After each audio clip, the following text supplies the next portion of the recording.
We want to talk about strategies and how to combat the rising costs that you're facing. There's this video out there. A guy goes to reorder his groceries from a prior order. It was like $100 and now it's $400. Yeah. It's insane, and this thing's taking off because people feel it. It is real. When you're at an income level where that's a bigger percentage of your disposable income, it hurts. What do? You either cut your costs or make more money. And I think a lot of people in their decision making, they get frustrated and they take drastic measures that are mistakes. And we face this a lot. We see people come here, it's like, I'm so frustrated with this. I need to be a business owner. Okay. And we love that. We want to help clients be business owners. We're entrepreneurial. We're helping new business owners every day on our law firm at KKOS Lawyers. That doesn't mean you quit your day job. That means you start a side hustle, because we got to work our way through this. And so if you're feeling that frustration, you're not getting ahead and financially you're going negative. Well, how do I get out of that? Well, like Mark said, you got to make more money or cut your expenses. But we're not going to stop the money that's already coming through from the, so to speak, day job. Yes. And I think that's what we need to start with first. Keyword is being side. And that doesn't mean it can't turn into your main hustle. So many businesses are side hustles. I mean, even the biggest companies in America that you know, Apple, okay? It started in a garage. As a side hustle. As a side hustle. Yeah. They had jobs still, okay? Like, feel free to start small in the garage, in the kitchen table, whatever it might be. If you're willing to work, there's ways to make money. Let's be honest, a lot of people's financial struggles right now are because of debt. It's because of consumer debt. That's why Dave Ramsey is a huge success, is because he's figured out a way for people to combat it. That is one of the number one drivers of why people are struggling financially. And there's so many things that have hit, from a little bit of a slowed economy, got the student loan payments are back and people don't get that forgiveness anymore. I want to come back though to the cost side of the equation too, because we want to increase the income. That's the most important thing to me. You got to increase income. There's a great quote out there about how to make more money. That's to acquire skills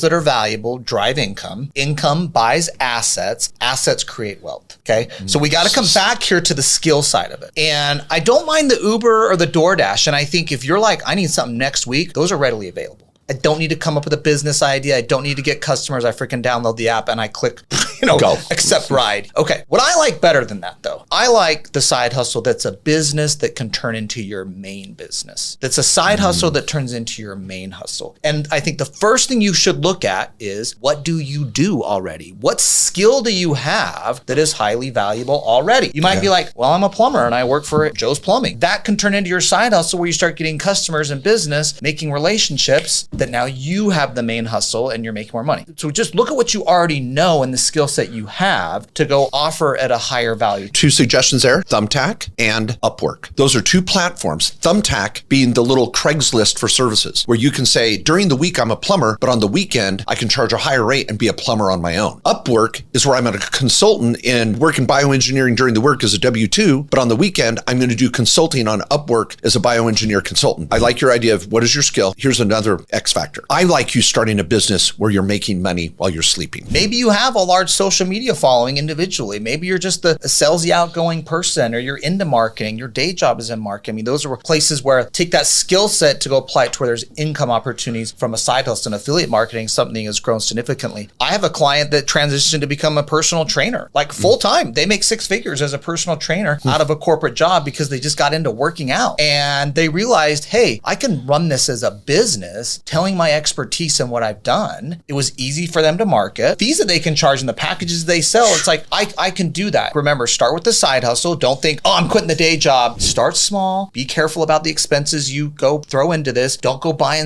getting into more debt and all these other expenses and having create more problems, more stress on the opportunity to create more income. Go at it at a measured pace. That's why a lot of those things we've given here are very low cost barriers to entry. I'm not like you need to go get an SBA loan or go raise money or all these things, which is fine. We talk about those in other ways to start a business. But when you're in a financial struggle, the solution isn't to go to borrow more money. The solution is, how can I create more income and then get rid of the debt? One of the largest expenses that have gone up is just housing. Home affordability it's the most unaffordable it's been in a few decades. At the same time, rents have been going up drastically. And the issue, of course, for home affordability in particular is mortgage rates. And it's the same actually for rent too, because multifamily apartment owners have to go pay higher interest rates too to go buy the properties they have. People in their 20s 20s and 30s are delaying living together. Now, living together, why does that help? You cut your expenses in half. Someone else is sharing the rent. House hacking, where you go buy a house. Now, I said this, hear me out, but you're renting rooms. House hacking and taking a home that's a 3-2 and turning it into a 6-3. They're turning it into 6 rooms, basically creating these little homes that are mini apartments. So I think that's a great option for you to go in, get some additional income off of it, live in it, have ownership in it. You can also turn it into a rental when you leave. Food. Eating out is so expensive. The problem is, to feel better, I'm going to go out to eat. And then we go out to eat and we end up spending more money on food. The suggestion I've been talking about more and more, and I'm trying to do more, is eat at home. Now, let me say one other point on it. If you're really struggling financially, you need to be delivering DoorDash, not ordering it.